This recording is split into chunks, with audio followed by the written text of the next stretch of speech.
When I first set up my upgraded office space for better video recording, one of the things I found out really fast is that my office was terrible for acoustics. It had a lot of hard surfaces, and even with a high quality microphone, it just sounded like I was talking inside of an echo chamber. So I decided I wanted to make the space better for video recordings, but I also didn't want it to aesthetically just become a padded room box. I don't want this to look that dedicated as a recording studio. So I looked for some compromise, and I want to share with you today what I did, and I think what I will continue to use because it produces a pretty good control over the audio quality. First of all, I have a few things to help absorb sound in the room. I have a small rug under my desk here, which I'll show you here in the video, and it's not a giant rug, but it does play some role in absorbing sound bouncing off of the floor, and that was a good starting point, and I had that from the get-go, but clearly it wasn't enough.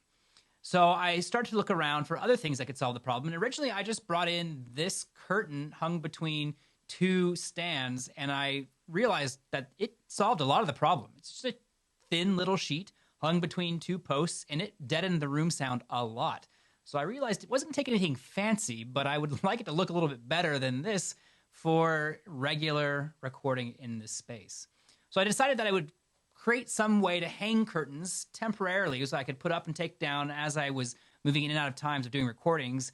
So I built this curtain rod out of standard steel plumbing pipe, and then got some blackout curtains, about $30 from Amazon, and hung those from that new pole. And they're now behind the camera here where I'm recording, and they do a lot to absorb and deaden the sound as I speak that way. And that did a ton to reduce the overall echo inside of this space.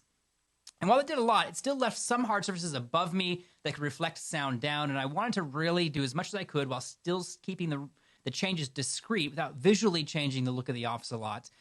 So I looked for some acoustic panels, and there are some great acoustic foam panels that also have a nice architectural look to them, which I found online. And I ordered some of those and put those on the ceiling, which you can see here. And these are Sonic's classic panels. It's a design that's been around for a long time. You may have seen these in commercial spaces. They're not exactly cheap, but if you're not covering a huge area, they can be very effective for further reducing any kind of echo in your space. Now, once I had mounted these, I had some leftover scrap of this material, so I did put a few scraps up on the walls here and there. Who knows? Maybe it's taking a little more sound out. But the combination of the carpet below me, the curtains behind the camera, and now these Sonic's acoustic panels has really done a lot to bring the sound of this room in control and make it a pretty decent space for recording the audio you hear here. If you don't have that much space or you don't have that much control, clearly the main thing to keep in mind is you just want soft surfaces.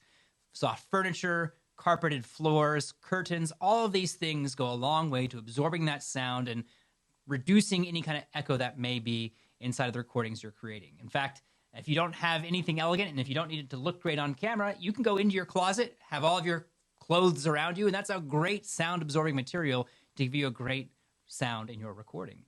So I hope this helps you understand what I did to make this hard-walled space sound better. Maybe it gives you some ideas for your space. Would love to know what you've done to make your spaces sound better. Thanks.